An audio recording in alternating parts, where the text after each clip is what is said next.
Assalamualaikum warahmatullahi wabarakatuh. Nama saya Tanadin dari kelas 12 IPA 2. Pertama saya di sini akan menjelaskan tentang pengertian HAM.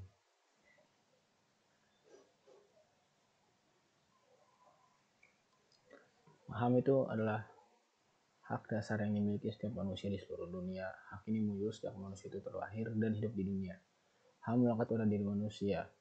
Hak manusia tidak tergantung pada pemberian orang lain, masyarakat, dan bahkan bukan negara. HAM macam-macam itu ada banyak. Contohnya itu ada seperti hak asasi pribadi, personal rights, hak asasi yang berhubungan dengan kehidupan pribadi manusia.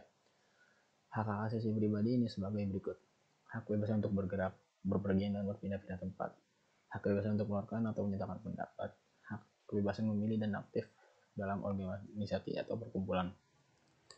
Yang kedua itu ada hak asasi politik, itu political rights.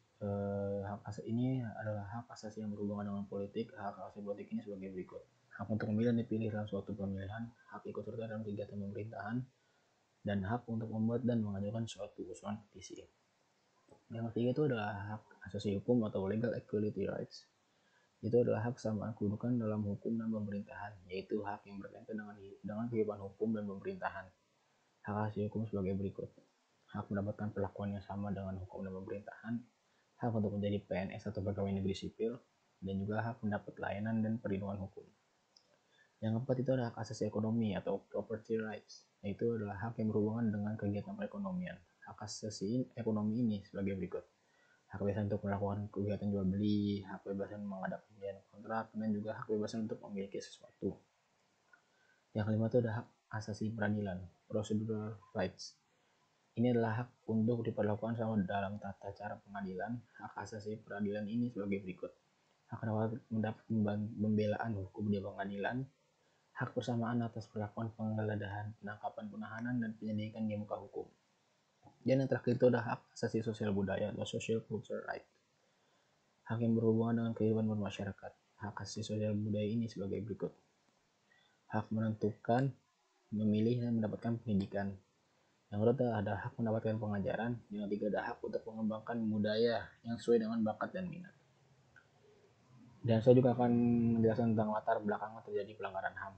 Itu pertama tuh paling sering yaitu sikap egois dan mementingkan diri sendiri. Yang kedua ada rendahnya kesadaran berbangsa dan bernegara. Yang ketiga ada sikap tidak toleran. Yang keempat penyalahgunaan kekuasaan. Itu sering terjadi pada aparat-aparat hukum yang sudah tinggi-tinggi.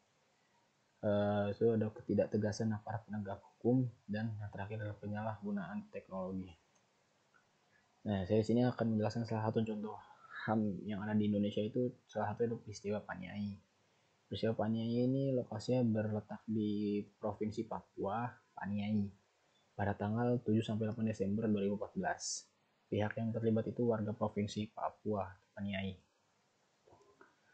Latar belakang itu menurut kontras kejadian bermula pada 8 Desember 2014 tengah malam saat sebuah mobil hitam melaju dari Enaro menuju Kota Madi, diduga dari dua oknum anggota TNI dengan 3 remaja warga sipil. Ketiga remaja tersebut minta lampu mobil nyalakan karena warga sedang mengetatkan keamanan jelang Natal. Mereka pun menahan mobil tersebut. Tidak terima ditahan, terduga anggota TNI tersebut kembali ke markas TNI di Madi Kota dan kemudian mengajak beberapa anggota lainnya kembali ke Togokotu. Tempat ketiga remaja tersebut menghentikan mereka. Mereka pun kembali mengejar 3 remaja tadi. 2 orang lari, 1 lainnya dipukul hingga babak belur. Warga lalu melarikan anak yang terluka tersebut ke rumah sakit. Keesokan paginya, warga Paniai berkumpul dan minta aparat melakukan pertanggungjawaban terhadap remaja yang dipukul mereka. Warga berkumpul di lapangan Karel Gobay, namun sebelum dilakukan pembicaraan, aparat gabungan TNI dan polisi sudah melakukan penembakan ke warga. 4 orang tewas di tempat, 13 orang terluka dilarikan ke rumah sakit, dan 1 orang akhirnya meninggal dalam perawatan di dalam rumah sakit ahli. Dampak itu ada pembunuhan di lapangan Soeharto. 4 orang tewas di tempat, 13 orang terluka dilarikan ke rumah sakit, 1 orang akhirnya meninggal dalam perawatan di dalam rumah sakit Mahdi. Kelima orang yang tewas adalah Simon Degi, 18 tahun, Otianus Gobay, 18 tahun, Alvinus Yow, 17 tahun, Julian Yeimo, 17 tahun, Abia Gobay, 17 tahun. Kesemuanya adalah pelajar di SMA Negeri 1 Paniai. Pelanggaran HAM yang terdapat dalam kasus tersebut adalah hak asasi pribadi, hak asasi politik, hak asasi hukum, dan hak asasi peradilan. Penyelesaian kasus peristiwa Paniai itu sedikit diselesaikan dengan adanya para aparat kepolisian yang membantu menangani peristiwa ini salah satunya. Dan saya sudah cari beberapa situs di internet dan tidak ada penjabaran yang lebih lengkap dan lebih bagus untuk penyelesaian kasus peristiwa Paniai ini.